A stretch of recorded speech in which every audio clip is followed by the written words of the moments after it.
So, why does the anxious end up with the avoidant? It has to be the question of the century, right? And when I work with people on a one-to-one basis, a lot of people didn't actually start off anxious. They started off secure, but over time, the relationship exposed that they weren't as secure as they thought, especially when they're now scared to lose someone that they care about, that reminds them of something they've already lost or something that they don't want to lose. And that's when the anxious kicks in. The avoidant simply says, I want to deal with conflict. I want to pretend everything is fine, because ever since I was a kid, whenever conflict came to the table, the only way for me to survive that conflict wasn't healthy resolution or confrontation. It was running away. And with time, it just went back to whatever it was. It may not have been perfect, but it was survivable. So why do these people attract each other? Well, they're both disconnected and they're both trying to find safety. And when you're in survival mode, safety isn't comfort. Safety is, I get to live another day because I understand this person's pattern. Or I get to live another day so that I don't get to suffocate because I am not trying to actually heal. See, the problem with anxious people and avoidant is that they both need to coexist. And that, in a sad way, equates to comfort. Why? Because when you're with an avoidant person, although it's horrible, you don't know if you're going to survive the next week, you can admit to yourself that you're anxious. If you're an avoidant person, you can create a scenario where avoidance keeps being fed. So in other words, I need to keep feeding my anxious truth, and I need to keep feeding my avoidant truth. Your self-image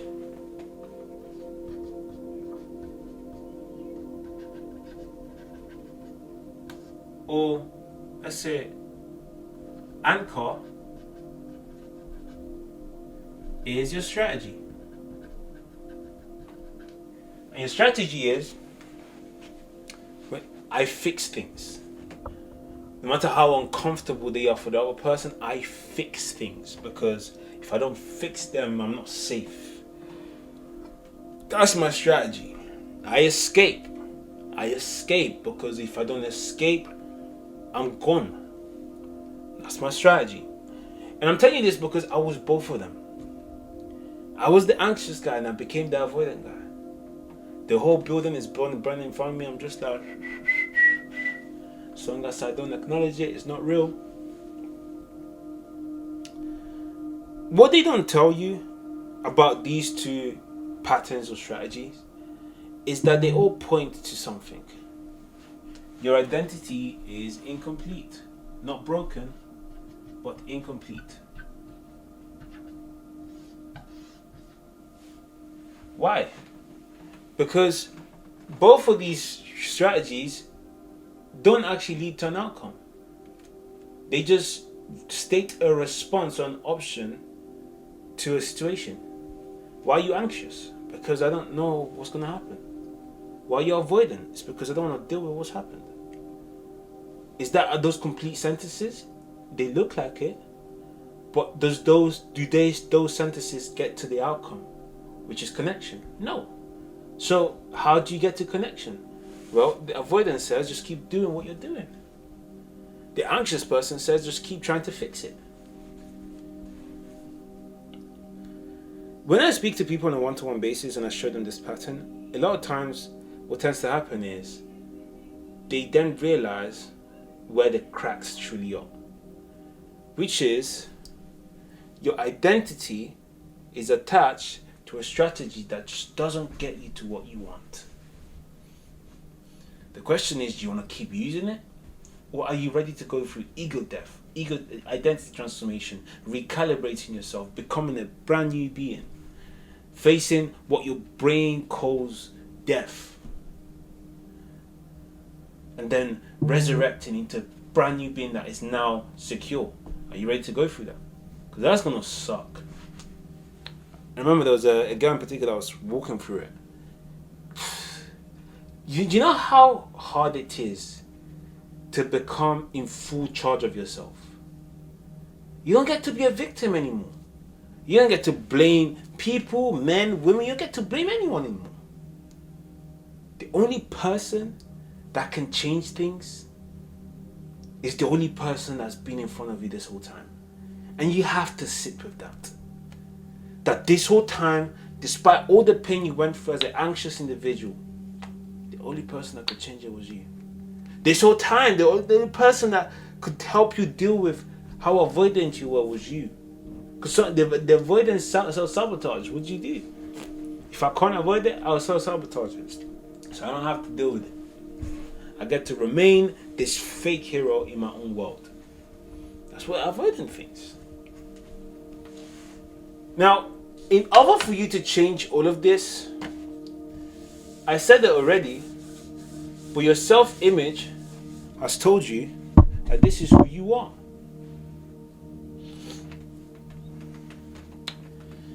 You see, it's not until you're under pressure that the self-image really starts to speak to you.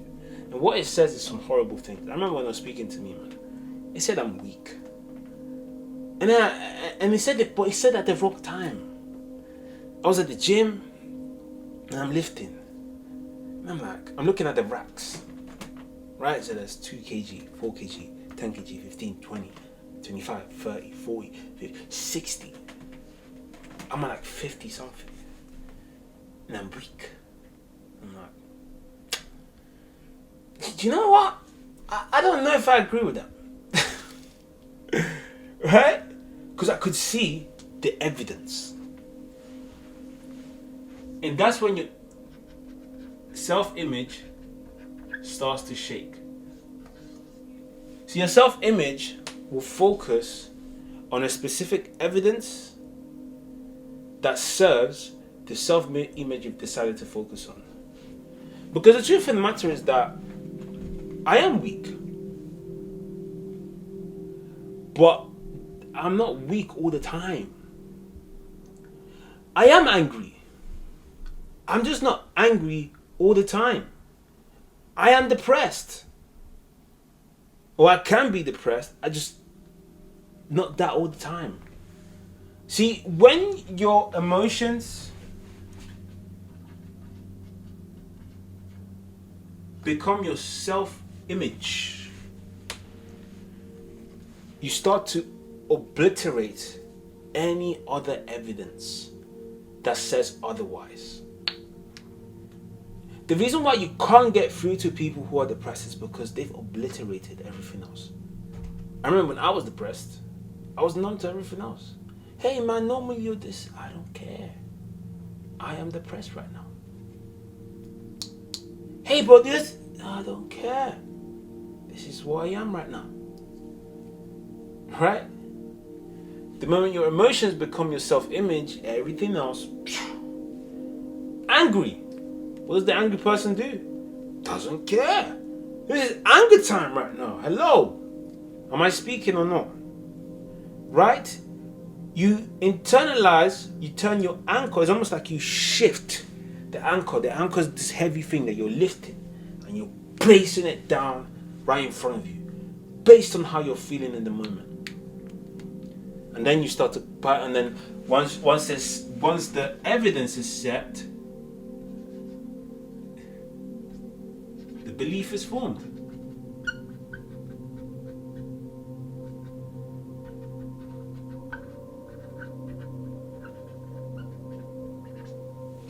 Right? The emotion comes in. By the way, emotion is just energy emotion. Right? So the goal with recalibration isn't to become immune to emotions. Because you cannot, as long as your emotion, As long as you see things that you like, see things that you don't like, you are going to be affected one way or the other, right? Let's establish that. The difference is when your self-image is now an effective strategy,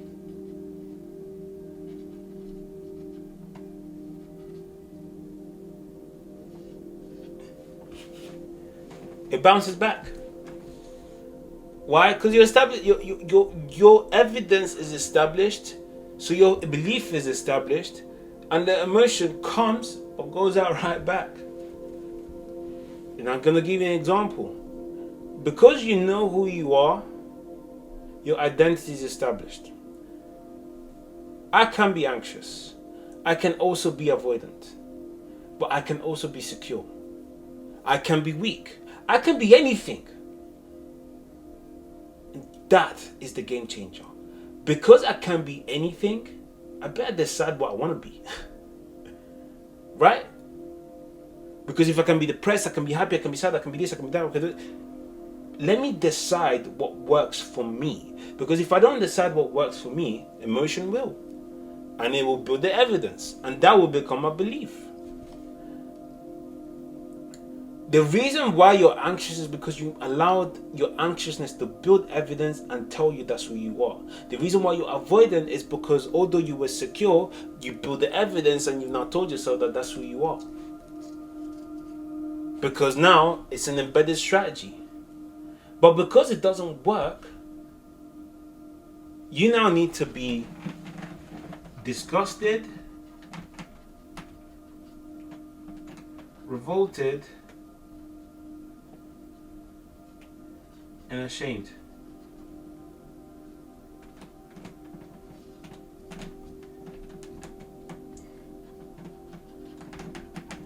Before it changes. If you want to change your strategy, you need to be disgusted, revolted, and ashamed. That's why it takes breakups.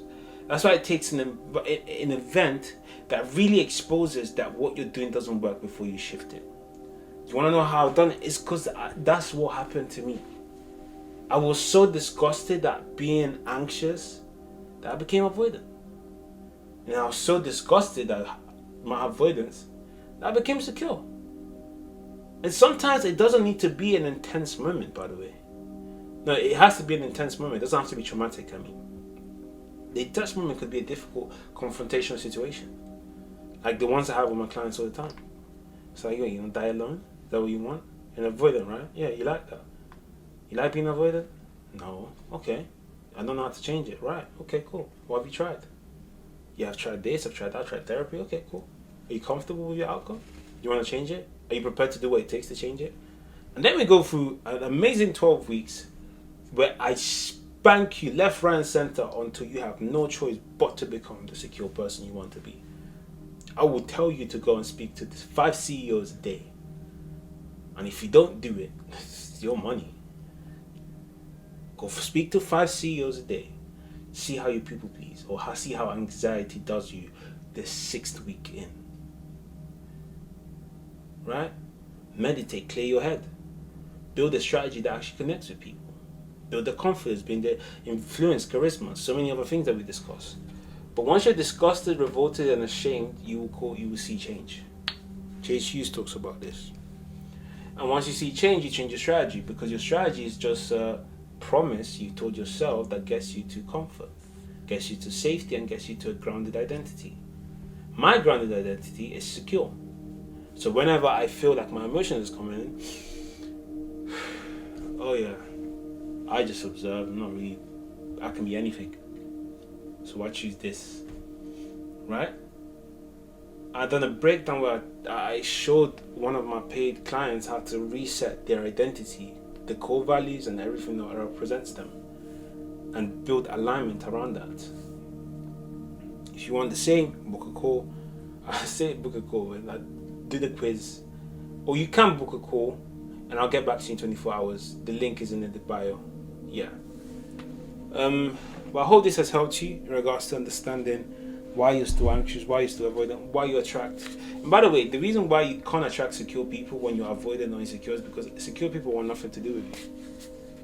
most secure people would rather prefer an avoidant to a anxious person. Why? Because I am giving you reassurance that you will never have. Reassurance is just a reconfirmation of what you already believe, and if you don't have that, there's no amount of reassurance I can give you that's going to make you feel settled. Why? Because you don't have any.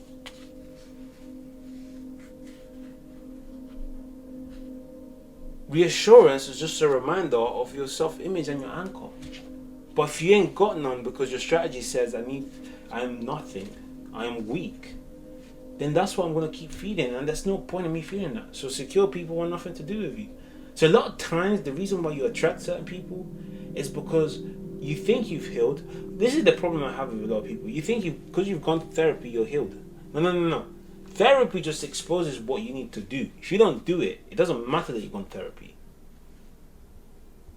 But that's another discussion we're having, because there's still that people go, should I go to therapy? No, I don't know, it's a bit corny. What's corny is you're incomplete. That's what's corny. What's corny is that you're attracting emotional children and you're calling it toxic. That's what's corny.